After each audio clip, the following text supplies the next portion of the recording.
ঐতিহাসিক আমুদরিয়ার তীরে বেজে উঠেছে যুদ্ধের দামামা। উত্তপ্ত পাকিস্তান আফগানিস্তান সম্পর্ক। দুই মুসলিম শক্তি একে অপরের ওপর হামলার হুমকি দিয়েই শুধু ক্ষান্ত নয়, পাকিস্তান এরই মধ্যে আফগানিস্তানের ক্ষমতাসীন তালেবানের ওপর বিমান হামলা চালিয়েছে। অন্যদিকে পাল্টা আঘাত হানার হুঁশিয়ারি দিয়েছে কাবুল। যখন মুসলিম উম্মার ঐক্য এবং সংহতির ডাক উঠেছে দিকে দিকে, তখন কেন এই দুই মুসলিম দেশের সংঘাত? দুই দেশের মধ্যে চলমান দ্বন্দ্বে আসলে জিতবে কে? ভবিষ্যতে সরাসরি যুদ্ধে জড়াবে দেশ দুটো? এমনই নানা প্রশ্ন ঘুরপাক খাচ্ছে দুই দেশের কর্তা ব্যক্তিদের মধ্যে। এমন দিনে পাকিস্তান তালেবানদের উপর আঘাত হানল, যখন বিশ্বজুড়ে চলছিল বড়দিনের উদযাপন। প্রতিশোধের নেশায় উন্মত্ত আফগানরা প্রত্যাঘাত করলে পরিস্থিতি যে যুদ্ধের দিকেই গড়াবে সেটি বলাই বাহুল্য। 24 ডিসেম্বর আফগানিস্তানে বিমান হামলা চালায় পাক বিমান বাহিনী। হামলা হয়েছে বারমাল জেলার পাকতিকা প্রদেশে। প্রাণ গেছে অন্তত 15 আফগানের। চলতি বছরের মার্চেও একই রকমের আক্রমণ চালিয়েছিল পাক বিমান বাহিনী। 9 মাসের মধ্যে আরও একবার আগ্রাসী ইসলামাবাদ। কেন বারবার আফগানদের নিশানা করছেন পাক সেনাপ্রধান জেনারেল আসিম মুনির? প্রতিরক্ষা বিশেষজ্ঞদের কথায় এর নেপথ্যে আছে বহু কারণ। গত কয়েক মাসে টানা হামলায় বিপর্যস্ত আফগানিস্তানের খাইবার পাখতুনখোয়া। তখন প্রাণ হারিয়েছিল বহু পাক সেনা অফিসার ও সৈনিক। রাওয়ালপিন্ডি বলছে, খাইবার পাখতুনখোয়ার যেসব আক্রমণের নেপথ্যে আছে তেহরিকি তালিবান পাকিস্তান বা টিটিপি। কাবুলের তালেবান সরকার সরাসরি সাহায্য করছে তাদের, দিচ্ছে আশ্রয় থেকে অস্ত্র।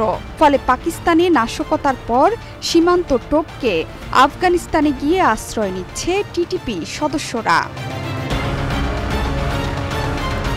আর তাই গোয়েন্দা সূত্রে তাদের গোপন আস্তানার হদিশ মিলতেই সেখানে বিমান হামলার নির্দেশ দিতে দেরি করেনি মুনির।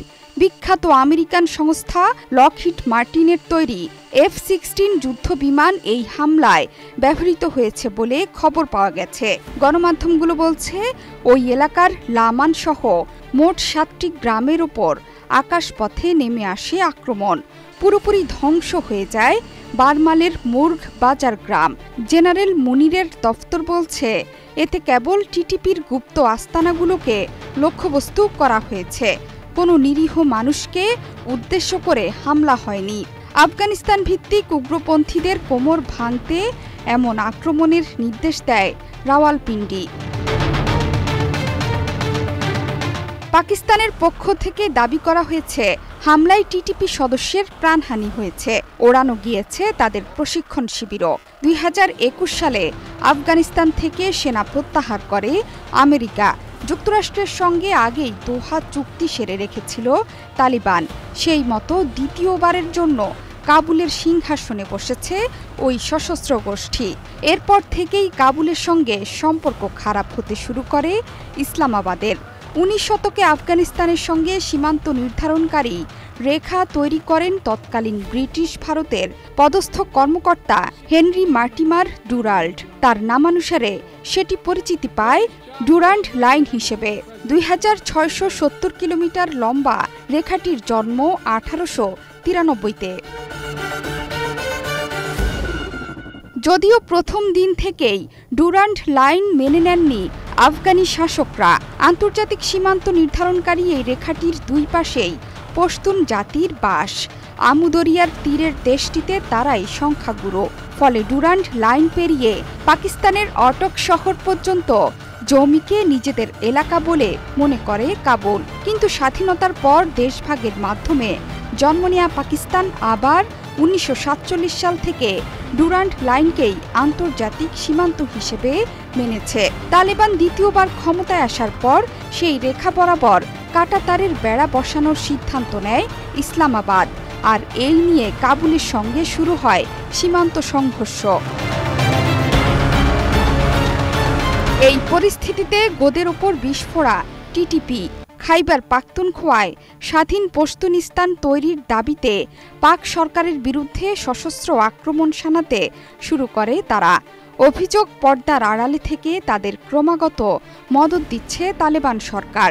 বিশেষজ্ঞদের ভাষ্য, ডুরান্ড লাইন থেকে পাক সৈন্যকে তাড়িয়ে ও পারে পাঠাতে চায় তারা। ১৯৭৯ সালে আফগানিস্তান আক্রমণ করে রাশিয়া। যুদ্ধ বাধতেই শয়ে শয়ে আফগান নাগরিক সীমান্ত পেরিয়ে আশ্রয় নেয় পাকিস্তানে। কাবুল দখলের জেরে মধ্য এশিয়ায় কয়েক গুণ বেড়ে যায় মস্কোর প্রভাব। তবে আমেরিকাও দিন গুনছিল। আফগানিস্তানকে রুশ কবল থেকে মুক্ত করতে ইসলামাবাদের সাহায্য নেয় ওয়াশিংটন। ইসলামাবাদের সাহায্যে আফগান শরণার্থীদের একাংশকে ধর্মযোদ্ধা হিসেবে গড়ে তোলে যুক্তরাষ্ট্র। তাদের হাতে তুলে দেয় হাতিয়ার। মস্কোর বিরুদ্ধে হিন্দুকুশের পাহাড়ে লুকিয়ে গেরিলা লড়াইয়ে নামেন তারা। জিয়াউল হক থেকে শুরু করে পারভেজ মোশাররফ পরবর্তী দশকগুলোতে একের পর এক পাক সেনাশাসক আফগান শরণার্থীদের ব্যবহার করেছেন। বিনিময়ে আমেরিকা থেকে মোটা অঙ্কের ডলারও পকেটে ভরেছেন তারা। কিন্তু দেশের উত্তর পশ্চিম প্রদেশে আফগান শরণার্থীদের ঢল নামায় ধীরে ধীরে নষ্ট হতে থাকে পাক অর্থনীতি। সম্প্রতি এই আফগান শরণার্থীদের নিয়ে বড় সিদ্ধান্ত নিয়েছে শাহবাজ সরকার। তল্পিতল্পা সহ তাদের দেশে পাঠানোর কথা ঘোষণা করেছে ইসলামাবাদ। এতে খেপেছে কাবুলের তালেবান সরকার। কাবুলের আপত্তি সত্ত্বেও নিজেদের অবস্থানে অটল ইসলামাবাদ। মোট ৪০ লাখ আফগান শরণার্থীকে সীমান্ত পেরিয়ে প্রতিবেশী দেশে পাঠাচ্ছে পাক সরকার। পাল্টা প্রতিক্রিয়া হিসেবে আফগানিস্তানের সঙ্গে বেড়েছে সীমান্ত সংঘর্ষ। পাক সৈন্যদের ওপর হামলা করছে টিটিপি। এই বিষয়ে মুখ খুলেছে তালেবানের প্রতিরক্ষা মন্ত্রণালয়। বিবৃতিতে বলা হয়েছে, আফগানিস্তানের সার্বভৌমত্ব লঙ্ঘিত হয় এমন কোনো কাজ বরদাস্ত করবে না তালেবান। জোহরা চৌধুরী সেতু, ৭১।